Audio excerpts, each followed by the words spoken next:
Bismillahirrahmanirrahim. Assalamualaikum warahmatullahi wabarakatuh. Apa khabar semua murid-murid? Alhamdulillah kita sekali lagi dapat bersama dalam sesi pembelajaran sains tahun 4 bersama saya, Cikgu Raja Dain. Baiklah murid-murid, untuk sesi kali ini kita akan bincangkan satu topik iaitu fotosintesis. Murid-murid boleh buka buku teks muka surat 76 hingga 81. Baiklah murid-murid, tumbuh-tumbuhan, manusia dan haiwan memerlukan makanan untuk terus hidup dan membesar. Manusia dan haiwan boleh bergerak untuk mendapatkan makanan, tetapi tidak bagi tumbuh-tumbuhan. Tumbuh-tumbuhan akan berada tetap di tempat di mana ia tumbuh dan tidak akan bergerak ke mana-mana. Jadi, bagaimana tumbuh-tumbuhan mendapatkan makanan? Tahukah murid-murid, tumbuh-tumbuhan boleh membuat makanannya sendiri. Proses membuat makanan pada tumbuhan ini kita namakan sebagai fotosintesis. Proses di mana tumbuhan membuat makanan sendiri.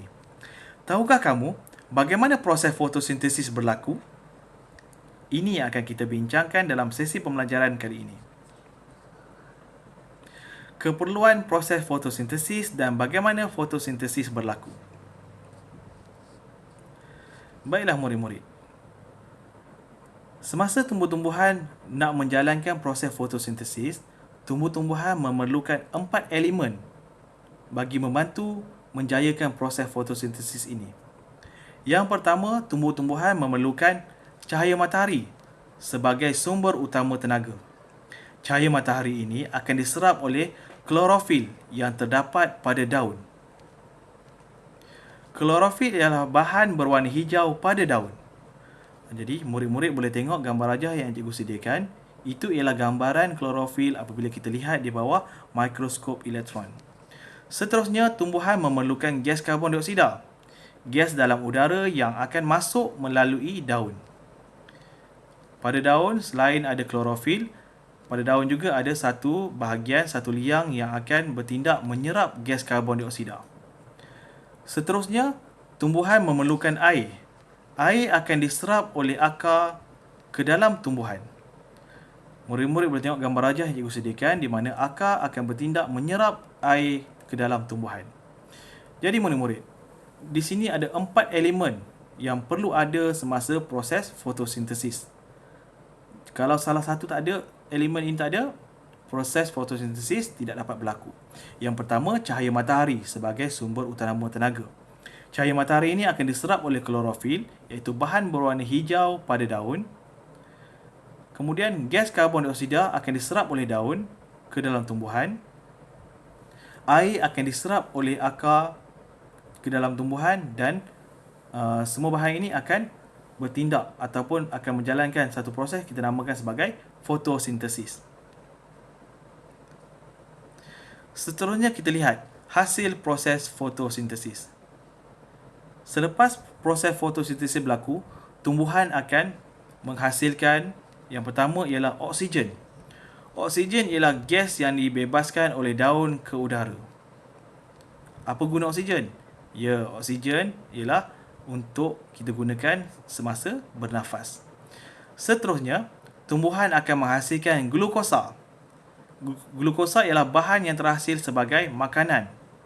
Ya, glukosa ni disimpan dalam bahagian-bahagian tertentu pada tumbuhan dalam bentuk kanji.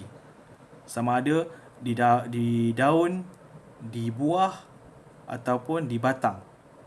Jadi, murid-murid nampak dah kan? Glukosa yang dihasilkan boleh dimakan oleh manusia dan haiwan. Ini adalah hasil daripada proses fotosintesis. Seterusnya, kita tengok apakah kepentingan fotosintesis kepada hidupan? Daripada hasil daripada fotosintesis tadi iaitu oksigen dan glukosa, kita tengok apa kepentingannya. Okey, yang pertama, sebagai sumber makanan kepada manusia dan haiwan. Buah-buahan yang dihasilkan boleh dimakan oleh manusia dan juga haiwan. Daun pada tumbuhan yang menyimpan hasil fotosintesis boleh dimakan oleh manusia dan haiwan. Yang kedua, sebagai pembekal oksigen untuk pernafasan manusia dan haiwan. Manusia dan haiwan bernafas menggunakan oksigen dan kita akan membebaskan gas karbon dioksida. Gas karbon dioksida ni akan digunakan ataupun diserap oleh tumbuhan semasa menjalankan proses fotosintesis. Kemudian tumbuhan akan membebaskan gas oksigen. Kita serap gas oksigen, kemudian kita bebaskan gas karbon dioksida. Proses ni berlaku berulang-ulang. Jadi itu dia kepentingan fotosintesis kepada manusia dan haiwan. Baiklah murid-murid. Jadi cikgu harap murid-murid dapat memahami bagaimana proses fotosintesis berlaku dan kepentingan proses fotosintesis kepada manusia dan haiwan. Murid-murid boleh tengok video ini secara berulang untuk lebih faham apa yang cuba cikgu sampaikan. Baiklah murid-murid, sebelum kita akhiri sesi pembelajaran kita pada kali ini, ada tugasan yang cikgu nak murid-murid selesaikan. Sila buat latihan dalam buku topikal muka surat 24. Selepas siap, sila hantar gambar ke WhatsApp peribadi cikgu untuk cikgu rekodkan. Baiklah murid-murid, setakat ini saja sesi pembelajaran kita untuk kali ini. InsyaAllah kita akan jumpa lagi pada sesi yang lain pada minggu hadapan. Sekian, terima kasih.